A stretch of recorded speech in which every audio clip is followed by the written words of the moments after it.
Hi, my name is Delia Melody, and I'm a proud Latina transgender woman of color, and my life matters. Here's the problem. As of the recording of this video, we know that 21 transgender women have been murdered in our nation this year, and they're only the ones we know about. And while the 0.3% of us who are transgender are screaming at the top of our lungs for it to stop, if there is anything I have seen an abundance of from the 99.7% of United States citizens who are not transgender, it has been silence. That silence speaks volumes.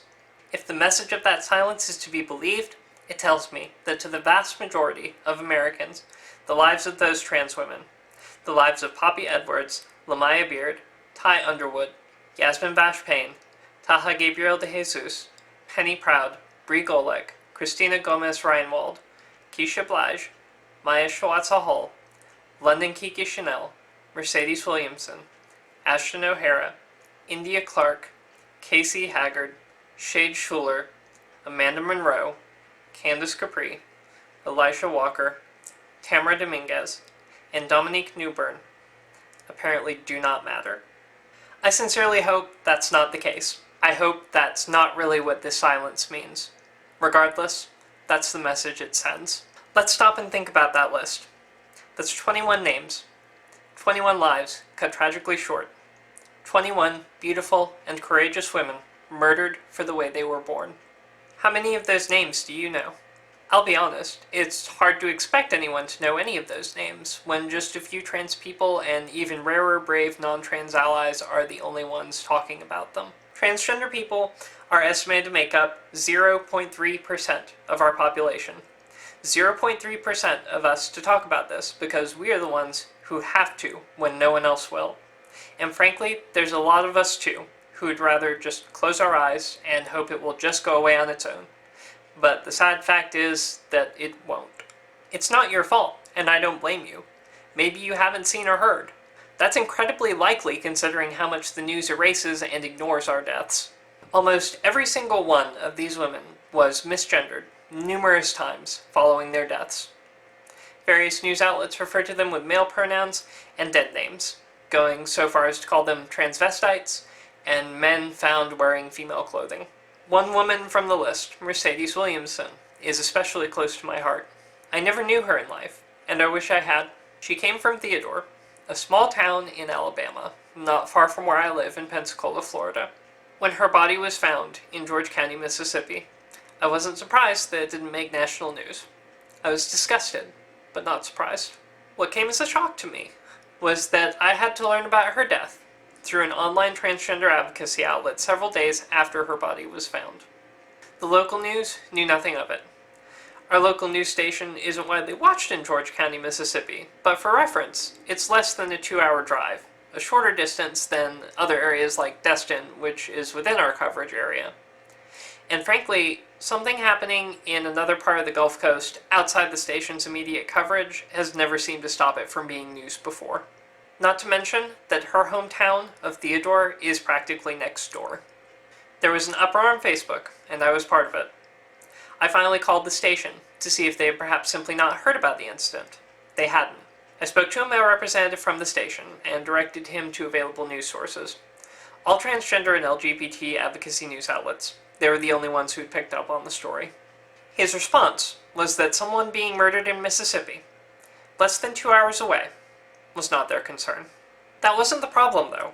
The problem was how far he went to justify remaining silent, even going so far as to ask me to forget that she was transgender. She wasn't famous, she was just another woman murdered. Her murder was no different from anyone else's. Being a trans woman changed nothing to the station. Here's the problem. Mercedes Williamson was not the victim of a random stray bullet. She was not shot in a break-in or knifed in a gang fight. She was not a random hostage of some petty thief. She was murdered because she was transgender. And we are asked to forget that. It's seemingly too inconvenient to acknowledge. It's seemingly too inconvenient for the American public to acknowledge that every trans woman who has been murdered in this nation this year has been murdered as a direct result of being transgender. Every single one. As transgender women, we are frequently attacked, assaulted, and sometimes murdered when people find out we are trans. It's just a fact of life for us. Some have been stabbed to death by parents or relatives. Others have been knife burned and dismembered by romantic partners. And frequently, the murders are excused, even pitied, under the idea of trans panic, a toxic, hateful, victim-shaming, transphobic idea backed up by absolutely no scientific evidence or research, which asserts that finding out a woman is transgender is somehow so disturbing to the psychiatric state of an individual that murdering the trans woman, upon finding out, should be considered a reasonable, logical, rational, and expected response to the situation. It relies heavily on the myth that transgender women are sexual predators, gay men in disguise who seek to trick straight men into sexual encounters. First, that's a myth. Gay men do not dress as women to trick straight men into sexual encounters, and trans women are women. Being transgender has nothing to do with sexual orientation. There are trans women who like men, there are trans women who like other women, and so on and so forth. And most of us are proud of being trans. It's not something we want to hide other than for our own safety.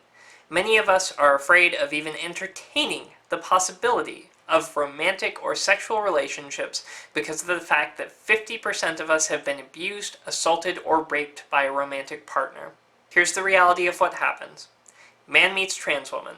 They could be on a first date, they could be meeting for the first time, they might not even be on a date yet, or they could have been together for some time. He could have known she was trans very shortly after meeting her, or he may not have found out until they had been seeing each other for some time. I'm going to stop there and point out that the second possibility is very unlikely, and usually the evidence reveals that the victim was someone the murderer very recently met. I'm pointing this out because I've witnessed too many people try to justify these murders by assuming that the murderer must have had an intense emotional commitment to a serious relationship with the trans woman involved, formed over a length of time, thought she was not trans for weeks or months, perhaps even been told she wasn't trans, and end up feeling betrayed and lied to. The problem is that's not usually going to be the case at all. It's simply not possible for most of us to convince someone we are in close contact with for an extended period of time that we are not trans. It's not that easy, and furthermore, it's not something that most of us would ever want to do. We know that as much as being trans makes us targets, being honest about it is safer than not.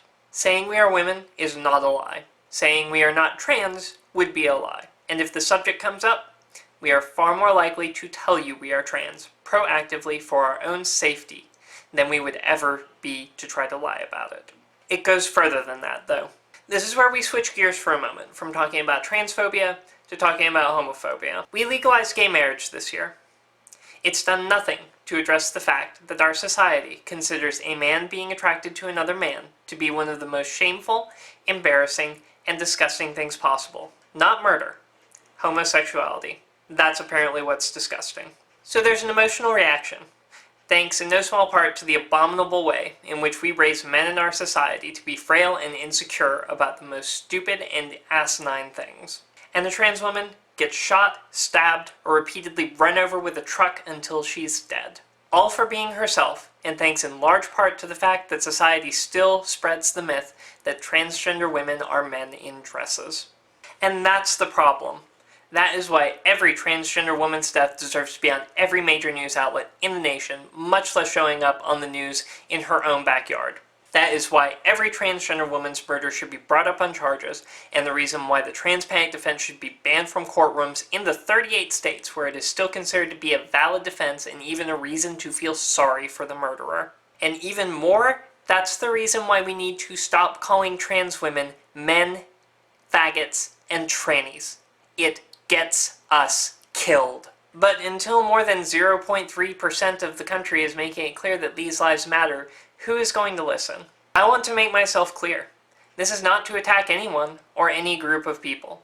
We have wonderful allies in the cisgender community who speak out for us, but they are few and far between. And there are many people who claim to be our allies just because they are our friends or have the decency to treat us with the respect that we deserve as human beings. And there's nothing wrong with being that person. There's a lot of you, I'm sure, who haven't spoken up about these deaths because you didn't even know. That's to be expected. Most people aren't trans. most people don't personally know anyone who's trans. Some people haven't spoken up because they are afraid of being judged by their friends or relatives for supporting the transgender community. That's a difficult position to be in.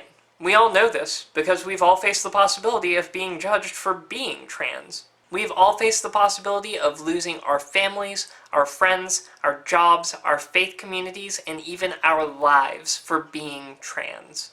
The difference is that if you're cis, not trans, it's something you have the ability to walk away from. We don't get that luxury. I can't stop being trans. I can't stop being myself. Believe me, there have been days when I wished I could. There have been days when many of us wished we could. One of the biggest challenges we face, and which we will absolutely have to overcome in our fight for equality, is the idea that being transgender is a choice. It is not. If it was, it would be a choice that no one would make. Because choosing to be transgender would mean choosing to lose family members and friends you thought would be there forever. It would mean choosing a life of poverty, unable to find equal employment opportunities at most companies and in most lines of work. It would mean choosing to have your identity and humanity disrespected several times a day everywhere you go. Choosing to have people whisper about you and grab their children as you walk by as though you're some kind of predator. Choosing to have people call you something you are not to your face every day. Choosing to be verbally and physically assaulted in public places. Choosing to wake up every day wondering if you'll end up as a statistic. Choosing to wake up in mental and spiritual agony over a body that may feel foreign, disgusting, and horrifying to you. And coming to terms with the fact that whether or not you'll ever be able to do anything to rectify the one thing you can't escape is simply out of your control. Transgender women do not choose to be women or live as women. That's not something we can change. I've said before that the most horrifying thing to me about transphobia is that it truly shows how much we define a person, a human being, as nothing more than a body, a shell, an organic automaton without any regard for the mind or soul. And I've heard all the tired arguments. People say real women can have children. That definition excludes many cisgender women who may have lost or never had the ability to have children, as well as making the mistake of insinuating that having children is somehow a woman's purpose for existence, when that is not the case at all. People say that real women have two X chromosomes, when there are intersex women who are accepted as women for having been born with a vagina, in spite of having an XY karyotype, and intersex men who are accepted as men for having been born with a penis, in spite of having an XXY or even XX karyotype. I've heard the argument that we are somehow trying to take away any defining element of what makes a woman, when that's not the case at all. Our minds and souls are what make us women. The soul is not something we can study. It can't be quantified, but we can study the brain. And studies have found, and are continuing to find, that transgender women's brains are more like cisgender women's brains than they are like cisgender men's brains. The activity patterns are different. The psychiatric responses to different hormonal environments are different. And we're not talking about just behaviors or anything you could compare to a gay man's brain. Our brain activity and the minor physical structural differences in the mind that exist between men's and women's brains place our brains in the group with other women. Theories currently in favor argue that the physical differences in our brains are established in the womb during fetal development very early on, even as early as the brain first begins to take shape. In many ways, it seems like it's a process that may have a lot in common with the types of processes that lead to intersex development, just applied to the brain instead of the genitals. And we're still learning more. For some of us, it could be genetic. Right now, researchers are making breakthroughs that point to a very high possibility of a genetic cause which may be the root of some individuals being transgender, which would make perfect sense. And if it turns out to be true, that wouldn't make it a defect, or a disease, or an illness, or a syndrome, any more than being a cisgender man or cisgender woman, or having brown eyes or blue eyes, or being able to roll your tongue or not based on your genes constitutes a defect. That's not something you can fix. It has nothing to do with how we are brought up. Studies have shown that gender identity is generally fully formed by at least the age of 3, and conversion through outdated psychotherapy methods or religious interventions are the kind of things no educated and respectable medical professional would ever recommend. We've seen the results, and these methods don't turn people cis. Instead, the subjects endure the trauma of extreme psychological abuse and in a lot of cases end up committing suicide or at the very least developing a harmful personality disorder. And furthermore, it's not something that needs to be fixed. We've been around since the dawn of humanity and have even been highly revered by some cultures around the world as embodiments of otherworldly wisdom and unique insight into conflicts between the sexes. And the world hasn't blown up yet. The only difference is that now we know how to use hormones and surgical procedures to do things that were not possible until very recently. The point is, the science is coming in, and so far, it backs us up. And hopefully that evidence will help educated people who had the wrong idea.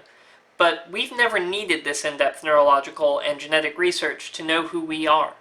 And frankly, neither has most of the medical community. Even before these breakthrough surprise discoveries were being made, large medical bodies, like WPATH, had established within the medical community, especially within the fields of psychology and psychiatry, that being transgender is not a mental illness or a matter of pathology, but a normal human condition and a matter of diversity.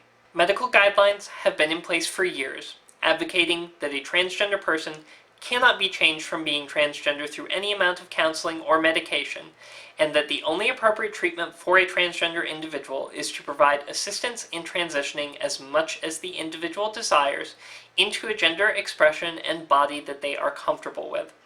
Furthermore, these standards of care stress the necessity of any such treatment desired. It has nothing to do with wanting to be with men.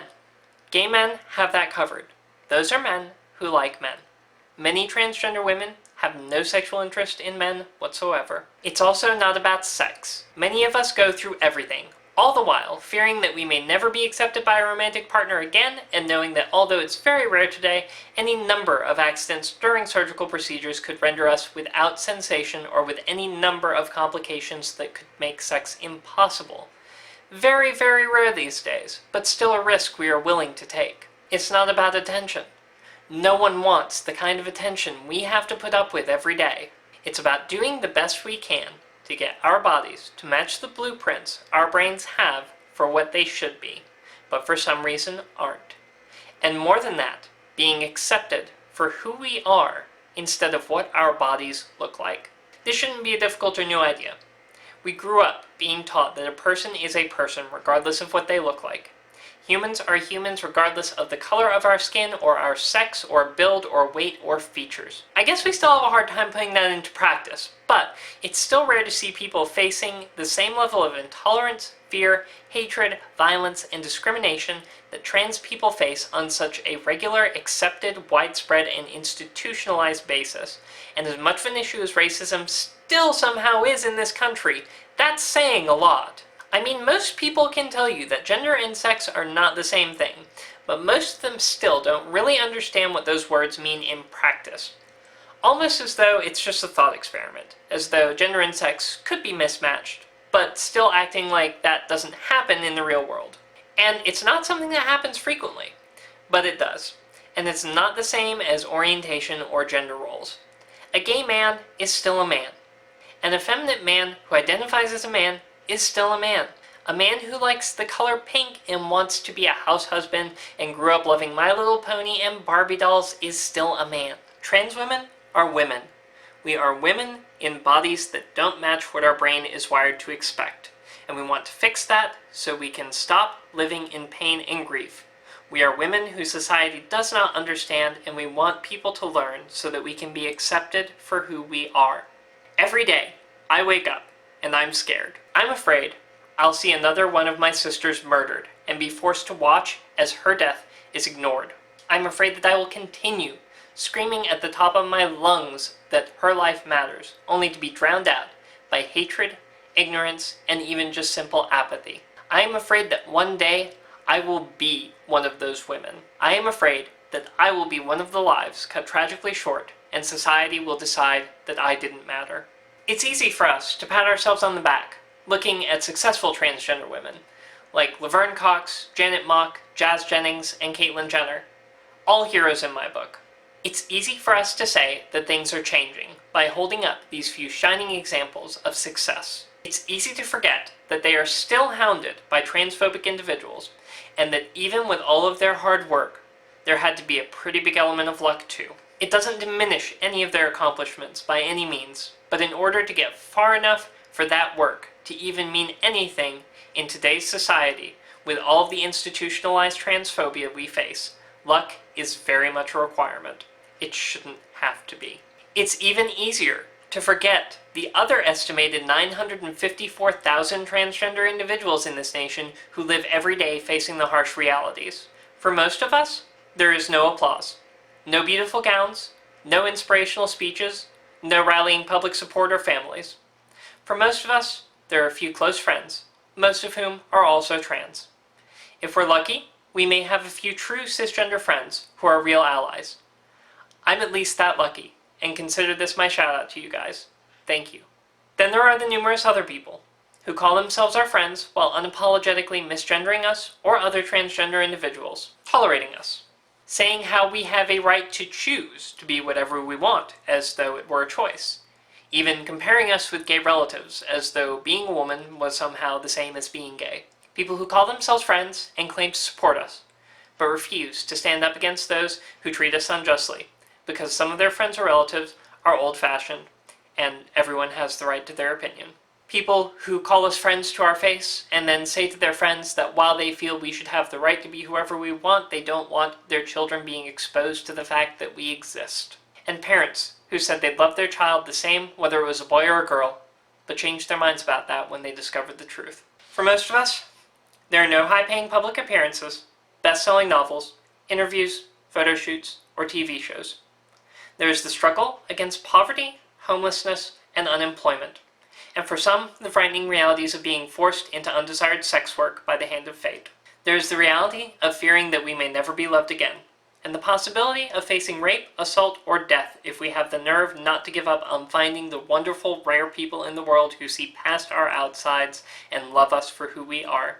And finally, we have the reality of the madness going on all around us. 21 lives have been cut tragically short this year. Pretend they weren't hate crimes all you want. It won't change the fact that they were. Try to justify it any way you want. It won't change the fact that you had to make a million assumptions to get you there. Assumptions which we can tell you from experience and history will be proven wrong. Nothing justifies murdering another human being for the way they were born.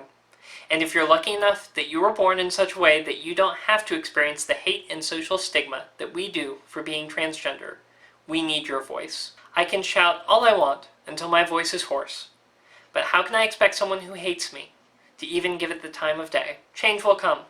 It has to. But it's not something we can do on our own. We need your help. If you're trans and you're watching this, you already know the truth of what I have to say. I know I'm preaching to the choir. Please don't let it stop there. It can't stop there. Share with your friends and family members who aren't trans. And if you're not trans and you're watching this, please take a moment to step outside your shoes and understand that even though you do not know what being transgender is like, and you will never truly understand what life is like for us, that's okay. It's more than okay. And there's absolutely nothing wrong with that. You can't help it. You were born the way you are, and it's impossible for you to experience what our lives are like. And that's not what any of us want or expect from you. All we are asking is that you acknowledge that. Not to us, to yourself. Because until you can acknowledge that you don't understand, how can you expect to learn? And I know that maybe you don't feel like you want to learn, but you need to. Because one day, you might meet someone who's trans. One day, you might fall in love with someone who's trans. One day, you may have a child who is trans. And I can guarantee you that you will not want them to go through what I have, and what so many other transgender people have gone through. You will want them to live in a world that accepts them. You won't want to have to go through the pain of rejecting them and losing them, maybe forever. Half of all trans individuals attempt suicide due to feelings of rejection, lack of acceptance, or even just our own discomfort with our bodies. And most transgender children come from cisgender, heterosexual parents. You have to face the fact that one day it could be your child ignored by the world and told that their life does not matter. I know for a fact that my coming out caused my parents pain because they did not understand, but for them, it was too late to learn. They had already decided what they wanted to believe about trans people. They didn't care if someone else was trans. Not a problem, that's their business. They can live their life however they want. They claimed they wouldn't care if I was trans, as long as it was on my own time and not in their house or their life. That speaks for itself. They didn't understand that being transgender is not a lifestyle, an orientation, a fashion statement, a phase, or a fetish. They didn't understand what everyone needs to understand. That being transgender is being human. It's being a woman or a man in a body that doesn't fit. Not because of who we love, not because of what we want to wear, but because of our minds and our souls. It's having that one flaw you'd give anything to change about your body, but finding that the whole body is the flaw, and what's worse, that those flaws are how the people around you choose to define you as a human being. So many things need to change, but we need your help. So if you're not trans, and you are watching this, don't let it stop with you. Share. And don't stop there. Learn. Not just from famous trans women, and not just from me. Keep looking, keep learning. There are a ton of trans people here on YouTube, on Twitter, Facebook, Tumblr, and in your own communities. There is a wealth of knowledge, studies, research, scholarly articles, and more, all over the internet and in your libraries. They're few and far between, but there are also some responsible, factful documentaries of real trans lives. And I don't mean reality TV. The information is here, and we're all screaming at the top of our lungs just to try to be heard. Our lives matter. That's a fact. Please help us make sure we can live to see the day when we will no longer be the only people who understand that. Our lives matter. The lives of the women who were murdered this year still matter. Help us make sure that they end up meaning something. As always, thank you so much for watching, and until next time, be yourself.